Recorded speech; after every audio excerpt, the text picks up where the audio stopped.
crianças, tudo bom? Nós falamos na aula passada sobre coesão referencial. Vocês leram a apostila, espero que tenham lido, estudado bastante, feito as atividades direitinho. Ontem eu coloquei para vocês a correção dos deveres do livro. Vocês precisam fazer a correção, porque na volta, quando isso tudo acabar e a gente voltar às aulas, eu vou dar vista, tá, nos deveres. Então, corrijam tudo direitinho. Na coesão referencial, a gente trabalha muito com a substituição. Então, nós temos elementos no texto, para evitar a repetição desses elementos, a gente vai substituir por pronomes, por advérbios, por palavras sinônimas, né? A gente vai trabalhar com com a substituição, por nada, se for o caso da elipse. Na coesão sequencial, a gente vai trabalhar com a sequência dos textos. Fiquem atentos, realmente entendam a matéria, porque isso é muito importante, vocês vão usar muito esses elementos de coesão na hora de escrever as redações, tá? Eles são muito importantes. Então, o que vocês precisam? Não é? Sequencial, sequência. Então, a gente sabe que é o linear do nosso texto, é o andamento dele, como esse andamento vai acontecer. Observe, eu botei aqui para vocês um trechinho de um texto do Ricardo Ramos, que é Circuito Fechado. E aí ele começa assim: chinelos, vaso, descarga, pia, sabonete, água, escova, creme dental, água, espuma, creme de barbear, pincel, espuma, gilete, água, cortina, sabonete, água fria, água quente, toalha, creme para cabelo, pente. A gente observa que não tem nada que conecte as palavras. A gente tem uma sequência de substantivos. Esse texto ele não tem coesão, nem para substituir e nem para conectar. Então, ele não tem nem coesão referencial e nem a coesão sequencial. O princípio básico dos textos é a gente pensar que, para que ele faça sentido, para que ele tenha coerência, os elementos coesivos precisam estar articulados de forma correta, né, nos seus devidos lugares. Só que na literatura, a gente percebe que nem sempre essa regra funciona, né? Porque a gente está falando de texto literário, a gente tem figuras, a gente tem todo um contexto diferenciado. Então, nesse texto, no Circuito Fechado, como ele é um texto literário, ele abre espaço para a gente entender que há uma sequência, a gente entende o que está acontecendo, mesmo que a gente não tenha os elementos conectores. Tá? Isso num texto que tem esse objetivo, de trabalhar essa falta de sequência. Nos nossos textos normais, vamos dizer assim, normais, a gente não vai poder fazer esse tipo de coisa. Tá? Então, preste atenção, porque a gente precisa articular para que o outro não tenha que fazer esforço nenhum para entender a nossa mensagem. Então, vamos lá, como é que a coesão sequencial vai acontecer? É um recurso que colabora com a evolução do texto, ele marca a passagem do tempo, a passagem de ações, a passagem de acontecimentos, e ele vai acontecer através de operadores. Que operadores são esses? A gente tem os marcadores verbais, os tempos verbais, eles ajudam nesse processo. Os advérbios, eles podem tanto atuar como sequenciais quanto como referenciais. E os conectivos, as palavras que vão ligar, as conjunções ou qualquer outro tipo de conexão. Eles vão indicar que o nosso texto progride, ele precisa sair do lugar, vamos dizer assim. Então, dessa maneira, a coesão sequencial colabora com a estrutura do texto, já que ele vai articulando. Marcadores verbais. Como é que esses marcadores verbais eles vão progredir no nosso texto? Às vezes, vocês quando vão fazer as redações, fazer os textos, a gente vai fazer uma redação, uma narração nessa redação. O que eu vou observar?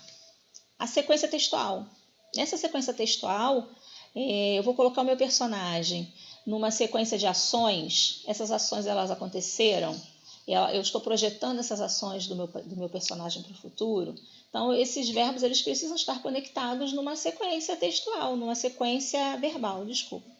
Aqui é um trechinho, nos exemplos que eu coloquei aqui, são exemplos do Cortiço. Tá? Então, João Romão foi, dos 13 aos 25 anos, empregado de um vendeiro que enriqueceu entre as quatro paredes de uma suja e obscura taverna nos refolhos do bairro do Botafogo. Vê que eu botei o enriqueceu no pretérito perfeito. E aí continua. E tanto economizou, do pouco que ganhara, economizou ao mesmo tempo, ganhara porque ele ganhou antes de economizar. Então, eu preciso botar no pretérito mais que perfeito. Ao retirar-se, o patrão para a terra lhe deixou em pagamento de ordenados vencidos, nem só a venda com o que estava dentro, como ainda um conto 500 em dinheiro. E aí ele continua falando, atirou-se, possuindo, se afrontava. Então, eu tenho verbos que se articulam num tempo específico para que o meu texto tenha sentido, para que ele tenha uma sequência. As conjunções. As conjunções, elas vão marcar as ideias que a gente pretende entre uma oração e outra. Não essa minha ideia de adição. A gente até já estudou as orações coordenadas. Então, eu tenho uma adição, eu tenho uma alternância, eu tenho uma oposição, uma diversidade. Qual é o valor daquilo que eu quero adicionar? Houve um silêncio no qual o desgraçado parecia arrancar de dentro uma frase que, no entanto, era a única ideia que o levava a dirigir-se à mulher. Também trechinho do Cortiço, no mesmo livro anterior. No entanto, ele vai marcar o que, se no entanto? Uma ideia de adversidade, de oposição. Então, se ele quer essa ideia, perfeito, usou a conjunção. A locução conjuntiva, no caso. Advérbios. Os advérbios, eles tanto podem substituir na sequência, quanto dar procedimento ao texto.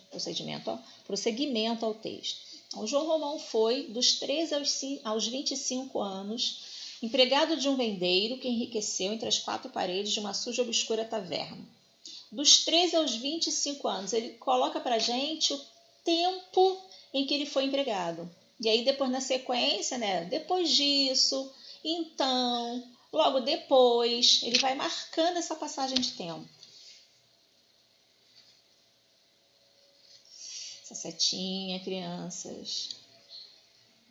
Bom, eu coloquei para vocês algumas relações de sentido, quando a gente trabalha com os elementos coesivos, E aqui está meio que misturado.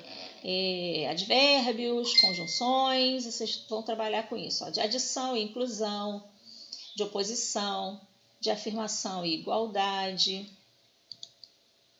de exclusão, de enumeração, de explicação, de conclusão, de continuação.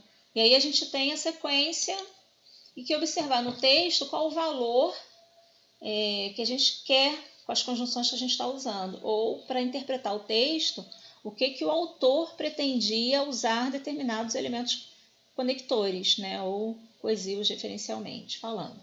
Aí aqui para a gente fechar uma tirinha, ficou até bem pequenininho, tá vendo? Não sei se vocês vão conseguir enxergar, porque nem eu de óculos estou enxergando.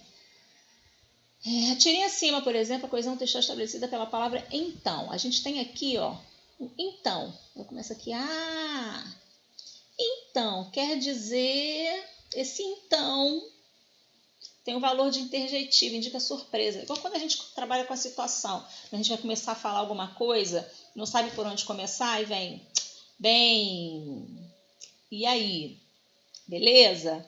Então, esses elementos, eles também servem como elementos coesivos porque eles dão uma sequência para o nosso texto, dão um início para o nosso texto. Depois tem um que vai ter valor de conexão, ele vai ligar as orações. Tá? Então, atenção a isso. A gente vai ver, vocês vão ver pelas folhas de exercício da apostila, para identificar os valores. E qualquer dúvida, só falar, só perguntar. Beijo, tchau, até a próxima.